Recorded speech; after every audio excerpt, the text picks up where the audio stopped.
It's time for Sustainable Living with Glenn Boblitz, the show that helps you be prepared to care for your family regardless of the circumstances that may come your way. Now, here's your host for today, Mark Lamb. Joining us in the studio, as he does every week, Glenn Boblitz, making sense of getting ready for the apocalypse. A nonsensical world. And it looks like we have a short little reprieve, maybe, with what happened in the election. I know we're not going to talk politics, but it is interesting. You can't help but to talk about it. Yeah. I understand that. We all were holding our breath and going, I hope this don't go the same way. And all of a sudden, the whole country got painted red, except for a few little blue dots. I say use a little ink remover and take care of it. But, you know, I definitely did a happy dance, Yeah. you know, and spun around the room just joyful. Right. And now I'm back at it. Right. Because we get a little reprieve just to say, okay, we might have a little more time to get ourselves ready. Right. Spending time in the military, whenever you take over a major position and you run the enemy out, immediately prepare for a counterattack. And that's what these people are doing, because they're not saying nothing. You've noticed that? Yeah. You think they're just sitting there crying? No, they are not. No, they're planning. They're mad. They're angry, and they're going, we got to get these guys back. They better figure it out.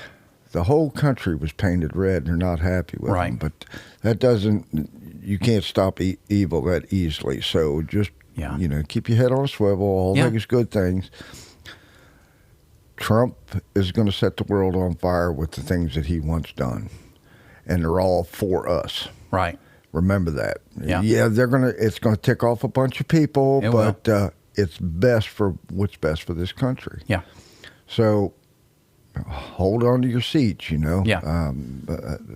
Keep your head down and keep at it. Keep prepping. Keep being sustainable, because you can't fix all this one time. Nope. And they're saying he's got 2 years because of the election. The elections, okay. Well, maybe he has 2 years. Maybe he has 4. I think people have woke up to the fact that, yes, they have a voice. Yes, they have some control of who is representing them. Right. But if our people slow down in any way, we'll lose it all again that fast. Yep, we will. Because the other side is that organized. Yes. That well funded. And they're that upset. And you better believe it. At any rate, let's get on to something that's good for your homestead. Deer season. Yeah, we're just here. Came in, you know, and people are out harvesting deer as they should. And I got one complaint. You guys need to practice more. Practice before you go out shooting a bunch of deer, and they come running over onto my property with bullet holes in them, and I see buzzards all over the backside. Oh, Lordy. Yeah, it's far better to let that deer walk away. Okay. I don't care how big the rack was. If you know that you can't make that shot, do not take it. Okay. Wait. So, because seeing a deer that's wasted out in the field irks me. I don't want to see any food wasted, much less a beautiful animal like a nice buck. You know, Sure. I'm a big hunter too, so I get what you're saying, but you let it walk. If you know that you can't make that shot, do not pull the trigger on it. Anyway, let's go on back to butchering that deer. Yeah. We made probably 50 pounds of deer bologna. Oh, okay. Summer sausage, whatever you want to call it. Yeah. Turned out really good. Just another way to preserve that meat. If you didn't have power, that you would have that meat available. It's kind of like luncheon meat, you know. Okay. Yeah. And we've made that for years. So, and people need to get back to making these kind of things, preserving these kind of meats. Yeah. Power goes out, like I said, the world's on fire, or at least it's smoldering really bad. Yeah. I want to interject something here too. It's interesting. I don't know if you're a Yellowstone fan or not. I've watched it, but the first episode was very controversial. But one of the most interesting parts of the return episode was they had to move their cattle to Texas because of some kind of disease, and they had to get them into a different field altogether until they solved the problem back in Montana. So they're all sitting around. There was no campfire in Texas because you can't, because of the winds are so bad. Burn the place down. Right. So, but they were still sitting there, and one of the lead characters, Rip, said, "Guys, enjoy this moment. It's at night, and one's playing the guitar. Enjoy this moment because this kind of cowboying is not going to be around in 30 years. We're going to get our beef from Brazil, and what we do will become extinct." Right. And why would Taylor Sheridan write that in there? Because he's the brains behind that and a bunch of other TV series, because I think he believes it. Oh, absolutely. And it's interesting that he would make, in a sense, that's a political, point that he's making. Sure. We do get a lot of beef from other countries. Mm-hmm. We send them steak and they send us hamburger. Right. Really cheap. Mm-hmm. And it's all frozen, comes containerized, on these refrigerated containers. So, yeah, they can do it so much cheaper. Right. We have much regulation here. Yes. We have the land is so expensive. Everything about it is so expensive here. Right. They don't have that. Right. So, it's an just economic interesting. trade, so that's what they do. Mm-hmm. But it makes you vulnerable. Yeah. And that's why, if you can shoot a deer and, like you say, make sure you can get that deer that you just shot. Right. So if you can raise a cow or go in on a shares, that's a pretty big thing now. Is Mm-hmm. having a share of a cow, or a herd Yep. share, they call it. Mm-hmm. Do it. The other thing is I see so many of the hunters not processing their own meats. Mm-hmm. Now, it's not that hard to process meat. And I realize you may not have a cooler to hang a 150-pound deer up in, but you do have a refrigerator. Mm-hmm. So you empty out the bottom of the refrigerator and you quarter up the deer into large primal cups. You put it in there and let it age, so it's not so tough. Mm-hmm. And you can still do it. I don't know of hardly anybody that does that. It's just, we've gotten so far away from cowboying, Mm-hmm. from homesteading, and people said, well, how do we do that? Well, you're going to have to seek out the people that can still do it. Mm-hmm. Like me, Mm-hmm. like farmer down the road, like Right. your neighbor, like that one deer hunter that talks about grinding his own meat. Well, why do you think he does that? He don't want to spend that kind of money to have a deer processed, $100, Mm-hmm. Probably at a minimum. Then you don't have to wait 2 weeks to get your meat back. Right. At this time of year, them guys are just covered up. Wide open, yeah. Because they're making tons of money because they can process pretty quick. Yeah. So knowing that, you might want to start seeking out somebody. Hey, have you ever processed a deer? Because those are the same people that could process a pig, a cow. Okay. Yeah. It's just a bigger animal, heavier duty lifting capacity, but the parts are all still same. Still has 4 legs, still has Right. backbone, still has all that. So those kind of things you have to learn to do, Yeah. and to beef up. But beef up, how about that? Uh-huh. So, how many of you are out there actively seeking this out? You can't go to a butcher shop and say, let me watch. You're going to have to do this homestead-wise. There's a lot of homestead sites popping up. Have you noticed that? Speaking of homestead, Joe Saladin may be part of the FDA. Did you see that? Oh, no. He is making some interesting picks. He is, and Joe Saladin is really big on regenerative farming, no chemical kind of natural ways of farming, Right. regenerative farming. Right. Well, he's not going to run the whole entire agriculture department, but he is going to be one of the main advisors to Okay. it. How good is that? Yeah. The That's American awesome. farmer should just jump up and cheer over Yeah. that one. Mm-hmm. the guys at chemical farming are going to go, oh man, Yeah. this is bad. Well, and I think maybe some of those influences that Bobby Kennedy's going to bring into this. Oh, absolutely. Mixture. Well, he's really pushing for all these chemicals to get out of our processed foods. Mm-hmm. We all know about like fluoride in the water. There's no reason for it anymore. There's just not. Mm-hmm.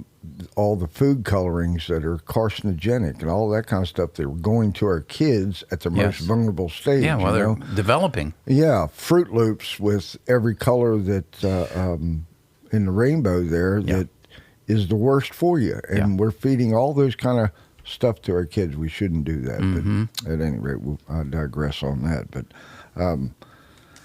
getting back to butchering your own animals or butchering your deer. Right. There's ways to preserve that deer, and I talked about not having a cooler to hang one up in. There's a reason that these slaughterhouses, butcher shops, hang the carcasses up, or half a cow or a whole cow, for 7 to 10 days, and it's because of the rigor mortis in it. The rigor mortis is when things die, they get stiff. All the muscles tense up. Right. And there's an enzyme that starts breaking that down. Calpicin and cathepsin. Okay, it's an enzyme. Right. And then what it does, it breaks that meat down, that tissue, that rigor mortis that's in there, and starts making the meat more tender. If you just go out and shoot that deer, immediately cut it up and throw it in the freezer, and you pull it out, and your wife goes, I am not eating this anymore. It's tougher than shoe leather. Right.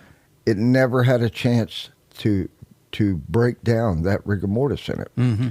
And it's going to be tough as shoe leather. Same way with a cow, same way with a pig. You have to let these things dry age or wet age, wet pack they call it. Both are allowing that enzyme to take over and break that muscle tissue down. Okay. So it'd be fit to eat. Is it varying in the weight of the whatever you're slaughtering? Well, it's the size of the animal. It has to go through the 700 pounds of meat as opposed to 60 pounds of meat on a small deer. So that's what the deal is. So a deer is probably 3 to 5 days, maybe up to 7, depending on how big the deer is. Same way with hogs, they're and is that 5 where to 7 days. They hang it and let the blood drain and the whole 9 yards? Well, the blood draining happens on the day that they kill the animal. Oh, right. They want all that to come out, so it doesn't degrade inside the animal. And so you don't want that blood in there. That's bad. But they let it in that cooler to allow that enzyme to break it down. And it's kind of cool in the cooler, imagine that. So it's kind of a slow process. And, as temperature drops, bacteria and all that kind of stuff slows down. Okay. They have it in the cooler so you don't get bad bacteria in there. And that's what they do. Okay.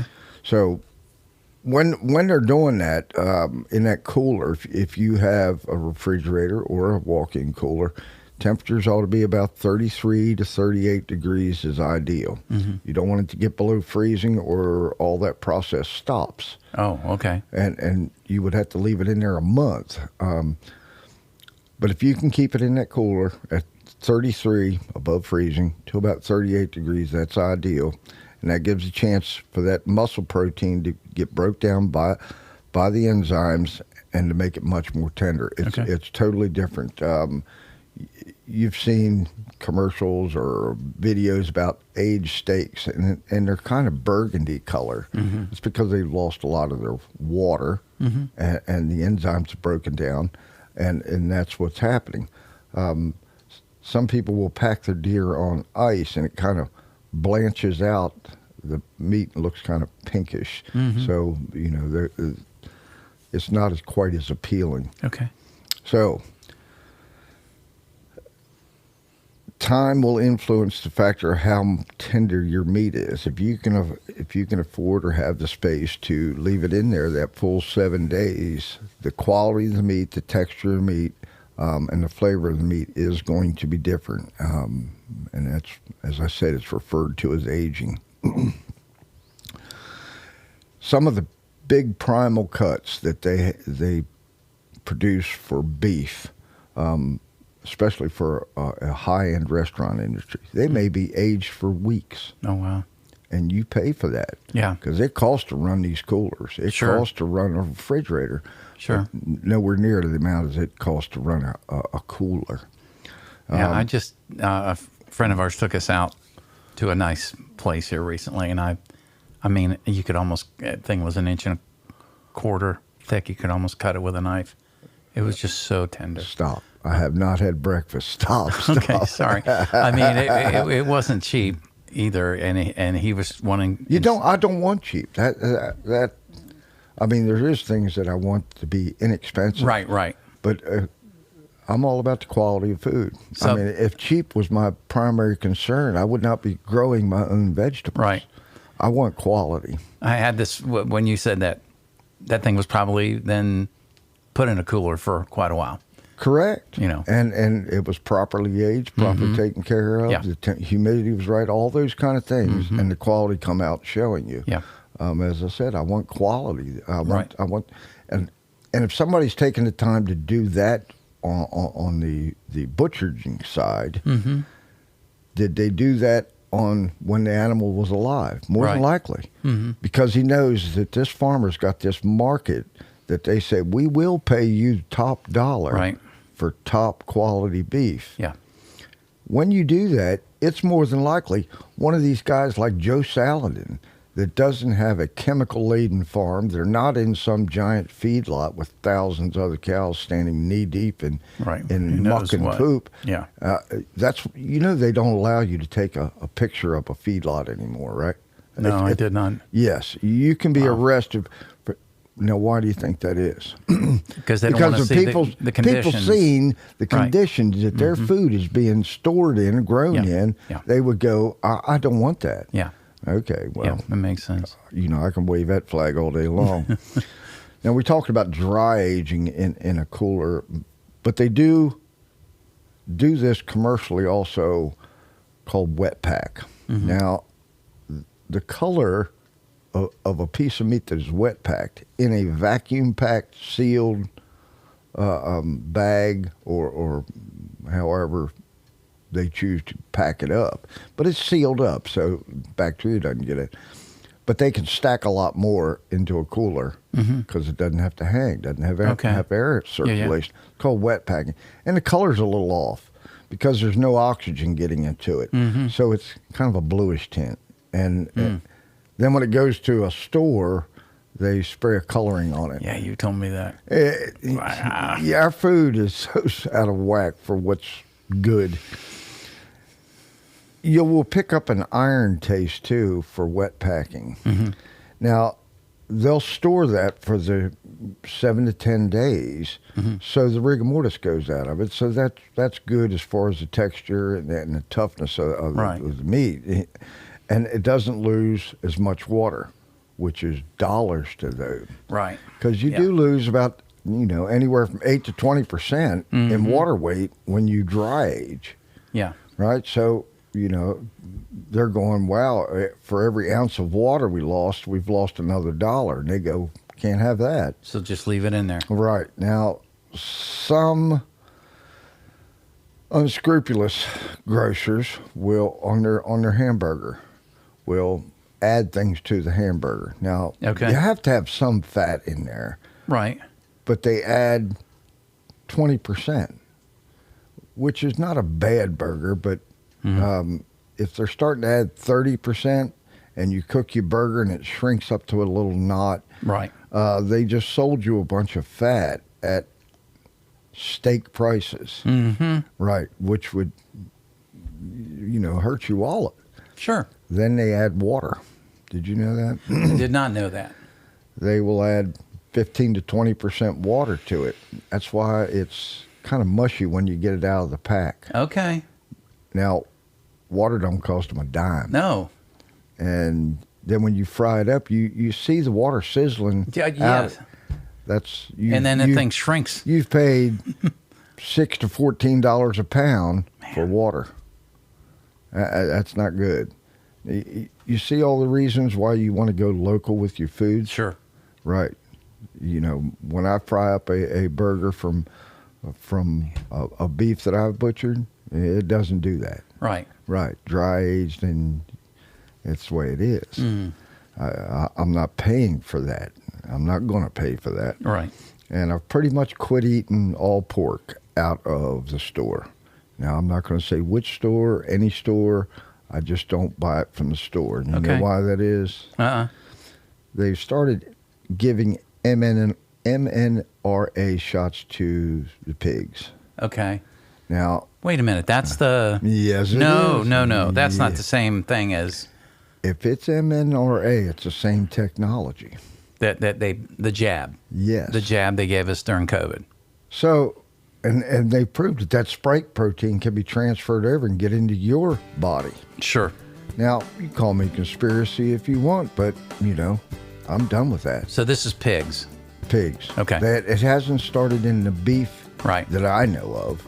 Well, let's do this. Let's take a break and let's just go into that a little bit. Okay. Because the people that didn't get the jab, that were very adamant about it, could actually be getting it through another source. We'll be right back with Glenn Ballblitz. This is Sustainable Living Made Easy. Get ready for a new soundtrack for your life. Doc Rock, Smith Mountain Lake.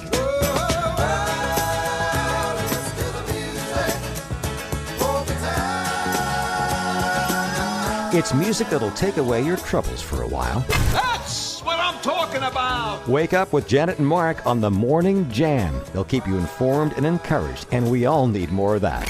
You say jam? You're invited to be a part of the Doc Rock family, your feel-good station. Doc Rock, Smith Mountain Lake. We're back with more Sustainable Living with Glenn Ballblitz. Be sure to look for Sustainable Living on Facebook for even more information and follow-up conversations with other members. Now, here's your host, Mark Lamb. Glenn, before we went into break, you were mentioning the MNRA. Is that the right? Okay. So that was part of the jab, what they call the jab. That was the COVID shot.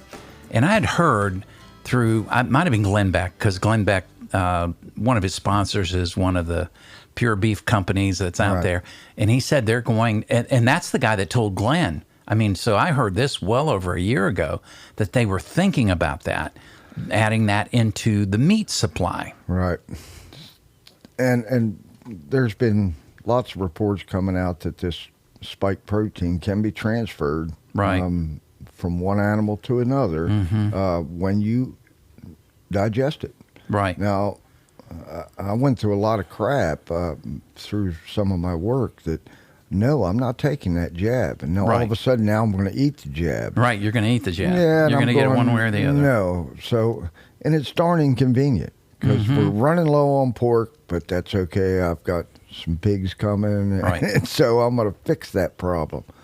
And I've just taken a stand. That's all there is to it. I took a stand 20 years ago on eating non-nutritional vegetables out of the store. There's just the nutrition wasn't there, the taste wasn't there, and I'm not just going to eat adulterated meat. I'm not going to do it. Right. Now I pay a premium if I were to buy from a local butcher, from a local farmer that is doing it.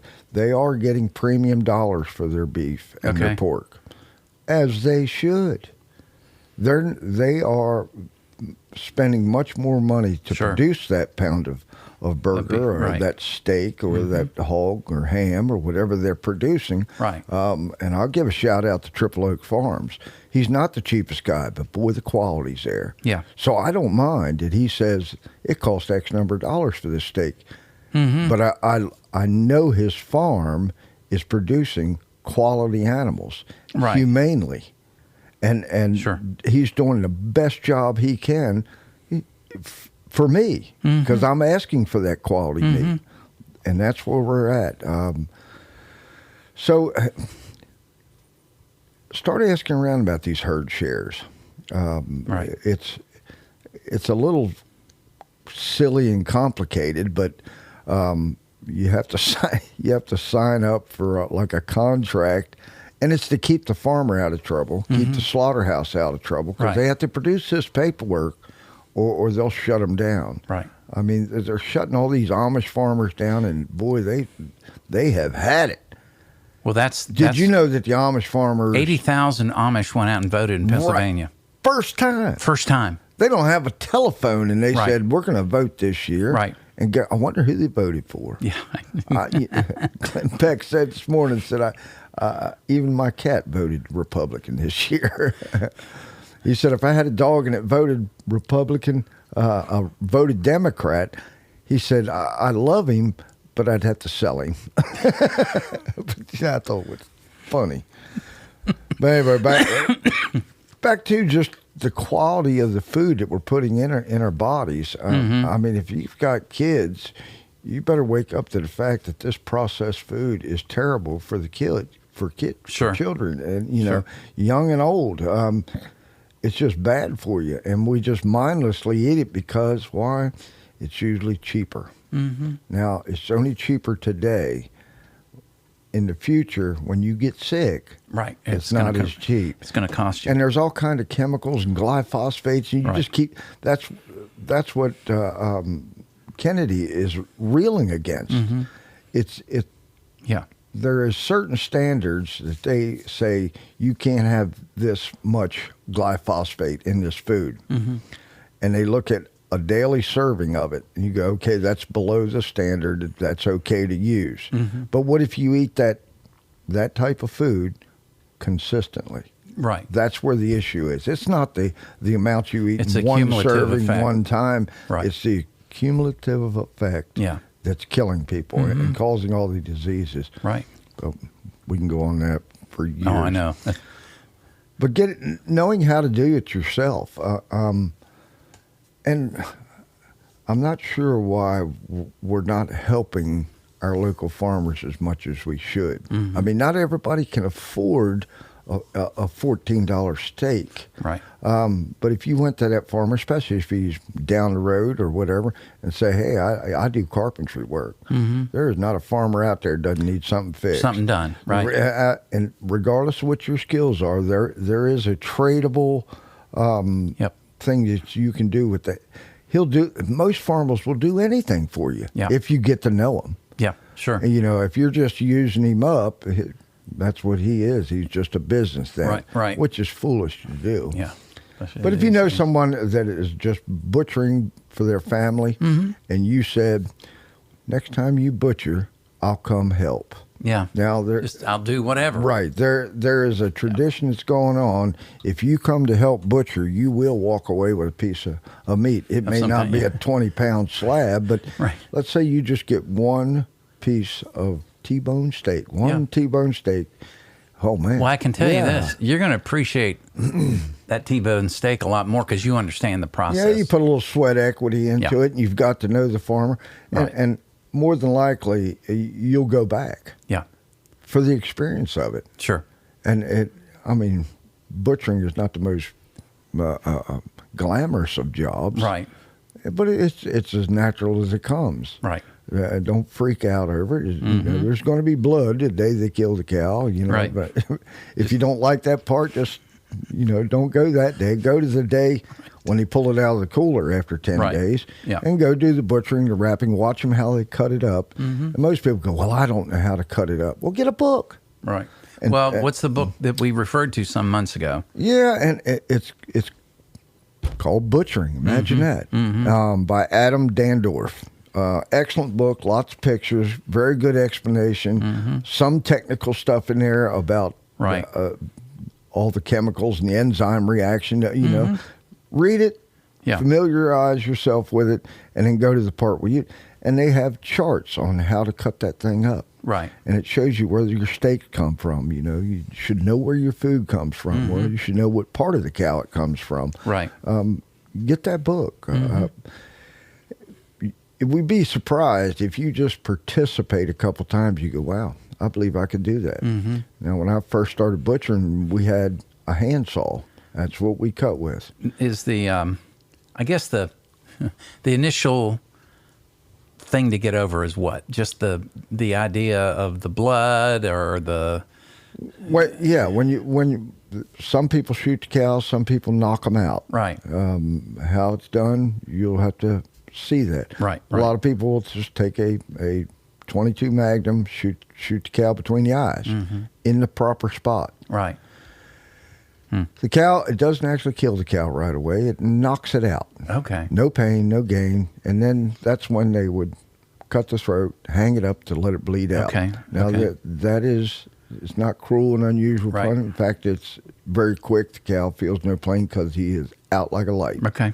All right. By the time the blood is because the heart's still pumping, pumps all the blood out, that's the end of him. Okay. He doesn't wake up.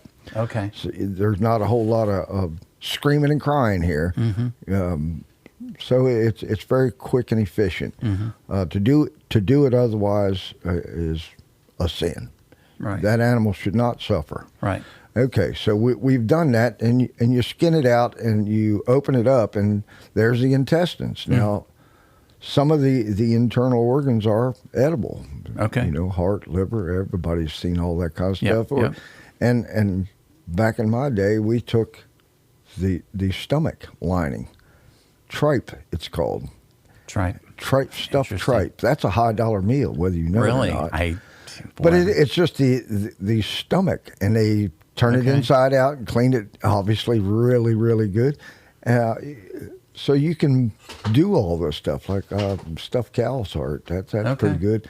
Beef tongue.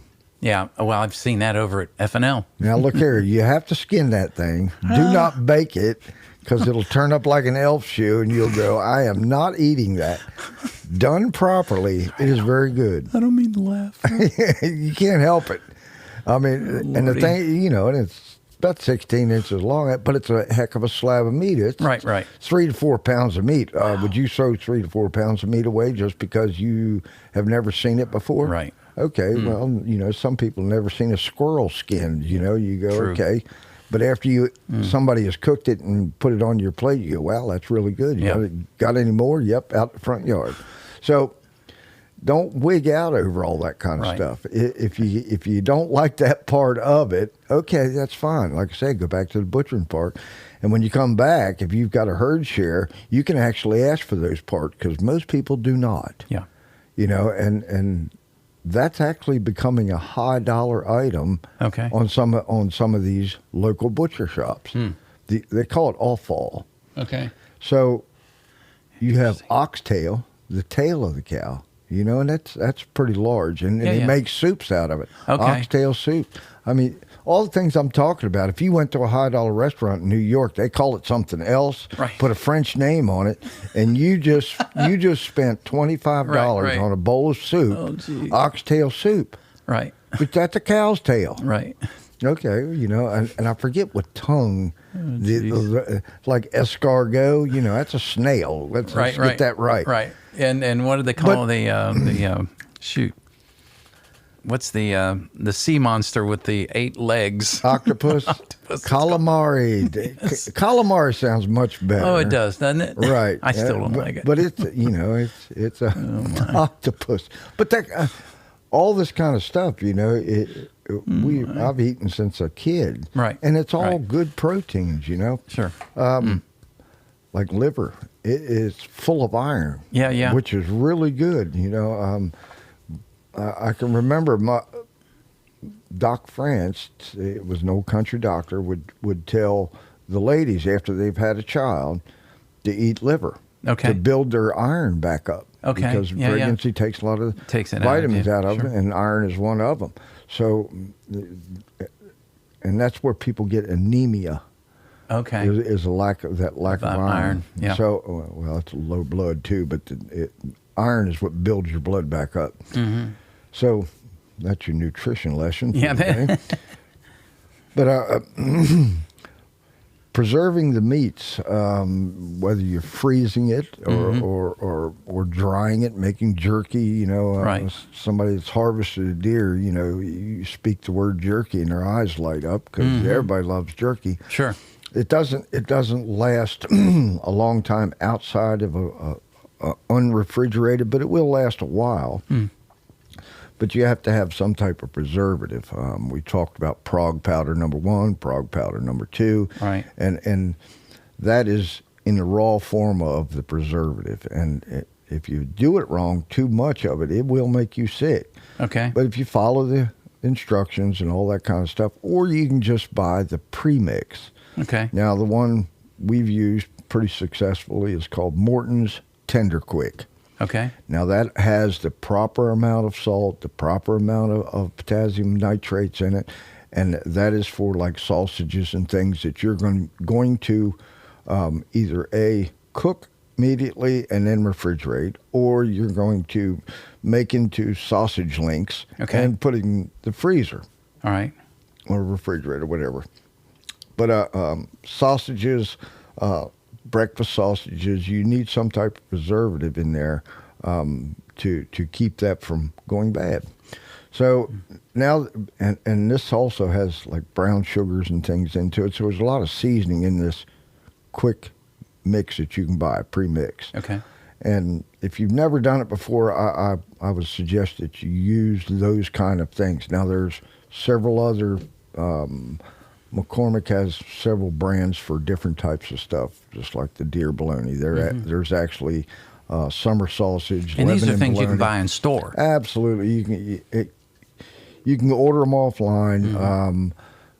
There is a guy that does a lot of butchering online and does a lot of videos. Bearded Butcher. You ever see him? Super duper guy. On YouTube, I guess? Yeah. Oh, yeah. They are fantastic at teaching you. I've probably watched 25, 30 of those videos. Them guys know what they're doing. So if you want to try some things, that'd be one of them. Okay. They actually made venison bacon. Wow, they're going to town here on these videos here. And some of their videos are start to finish. I don't think I've ever seen one of the videos where they actually do the slaughtering part. Okay. They pull it a large half a cow out of a cooler, big walk-in cooler. Yeah. Everything's on rails. Nice stainless steel kitchen. It's very hygienic. But them guys are good, and they will show you all the cuts of meat. Yeah. It'd be like drinking through a water hose sometimes. Right, sure. But the more you watch it, the more you read in your little book as a reference going back to it, you will get up to speed. Okay. I feel sure you could do a deer after watching several of the videos and having this book. So you're going to need to do all these kind of skills, right. And especially if you just want the quality, or you're raising a couple pigs just for your family, and you don't have to raise a whole herd of cattle. Two cows would feed a lot of families. I'm just saying. Right. You'll get back maybe 500 to 600 pounds of meat on a full-grown cow. So that's a lot of meat. You better have a place to store all keep that. It, right. Right. So back to preserving. If you can learn the skills that's in this book, and it tells you how to preserve like prosciutto ham. It's not just cattle. You can cure your own hams. And it's a little different mix, like the Morton's Tender Quick. There's one specifically for curing hams. Now, you have sugar-cured hams and salt-cured hams, country hams, all those kind of things. But they have to be cured using a needle around the bone to get all that salt down in it, to get rid of that active water that's in there. That's what we're trying to do, is get rid of some of that active water, because that's the only place that bacteria can grow. So if you can reduce the active water, you can reduce the contamination or possible contamination. And that's where we're headed to. Okay. Have you ever heard of a charcuterie? Oh, my gosh. Right. No, don't go there. That's kind of a fancy It's a running word. joke at my house. It's just a fancy word for like the salamis and the prosciutto hams. Yes. That they put on a plate and charge you, $60. Yeah, well, 3 pieces of cheese, and that just jumped it up another $30. But capicola, and this is the one I have not tried to do, and I understand it, but it's a pork shoulder. But it has to be it's labor intensive. Yeah, sure. It is time intensive. Right. Up to a year.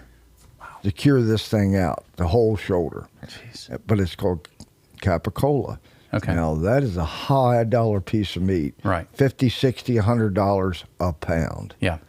And I'm thinking, I can do that. Yeah. Because I watch YouTube. Right. But I've seen it done when I was a kid. I just never done it myself. Mm-hmm. You know, I didn't know how good I was eating back then. Right. You know, I've been a prepper in Homestead a long time, but they didn't call it that. You know, back then they called it being poor. Right. and sustainable. Sustainable, right. But I want to perfect these skills, and the only way to do them is to try them. Right. I mean, the first time we did deer bologna, we had the temperatures too high in the smoking process, and it turned out like a brick. You know. Oh, wow, okay. We dried it, about made jerky rather than a bologna or a salami, that kind of thing. We just didn't know what we were doing quite yet. We wanted, oh yeah, you can only do this for 6 hours, not 12. Yeah. There's a whole host of this stuff in this book. So find something that you want to try. Yeah.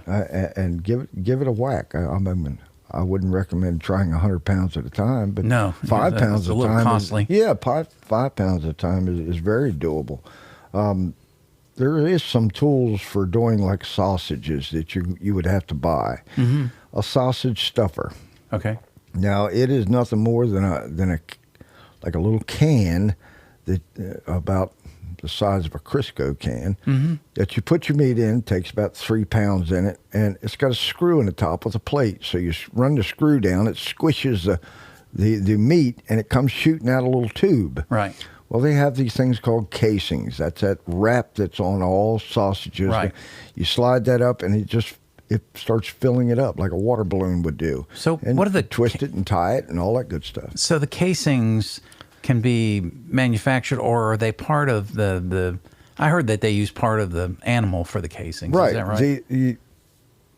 Some casings are synthetically made. Okay. That allow moisture to move in and out. Right. Some of the casings are natural, Right. which are the intestines of an animal that have been cleaned, of course. Right.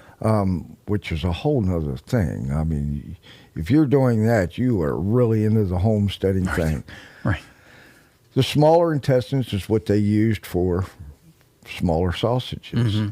They used sheep intestines for the little tiny small links. Now, to Okay. clean all that stuff, you imagine this, that's this is very back in the tedious. 1800s. Tedious. They've been doing this. Yeah. But they had big families, and everybody got together to do that. Yeah.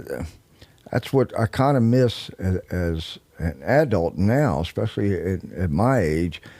Nobody does this anymore. You know, 5 families don't get together and kill this one cow, and everybody, gets 50, 60 pounds, whatever the division is. Right. But all the processes that it took to process all this meat, hey, this week we're killing it. Next week we're going to cut and wrap it. Next week we're going to do the sausage. And you can see that it was just an ongoing process. So there's 3 times that, say, 4 or 5 families got together. And the kids watched. The kids helped. Kids are in charge of cleaning buckets and whatnot. And they, whether they know it or not, they're absorbing that knowledge too. There was, I was probably one of them, kids that act like little farmers, because they've been around it so many times. Sure. That they know what to do. And that's amazing. We were 8, 9 years old. We knew what the deal was. Yeah. Our job was getting rid of the gut bucket and the skins if it didn't go off to somewhere to be tanned.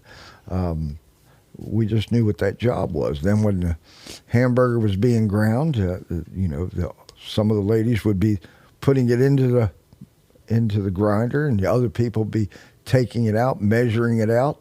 So it was all hands on, and you don't forget that. Right. You just don't, but you got to be there. You can't experience and get that out of the book. You can see it and go, okay, I'm familiar. Right. Get involved. Go somewhere, even if you're just an observer. But when you're there, you're going to find out you're no longer an observer, because It becomes a quick family. Yeah.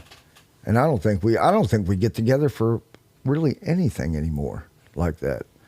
We did apples this year, and there's 15, 20 people there, and it was a good time. Yeah.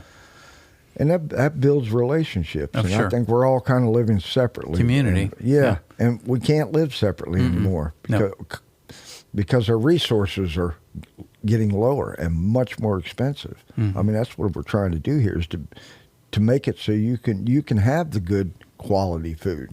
Well, the only way to really do that without throwing a lot of money at it is to do it yourself. Right. Do it as a group. Bulk everything. Yeah.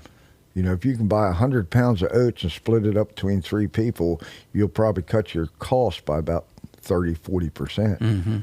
It doesn't take a genius to figure out that 30% savings is a good thing. Yeah. And that's about all I have on that. Well, Glenn, that's a lot of good stuff, ending it in a good way, too, because we always want to talk about community because that's what's going to take strong communities to make it if something tragic happens, a weather event or whatever. Make America great again. That's right. Well, Glenn, thanks for being here. We look Thank forward you. to you next week and see what we're going to do then. In the meantime, thanks for listening. If you have a question for Glenn, you can always text it to us, 434-248-0704. That's 434-248-0704. Glenn, how can they get a hold of you? Through Facebook? Get us on Facebook, Sustainable Living Made Easy with Glenn Boblets. Write a comment, suggest a show. Love to talk to you. All right. See you next time. All right. Join us again next week for Sustainable Living with Glenn Boblets, helping you be prepared and not scared. This podcast drops every Friday anywhere you get your podcast.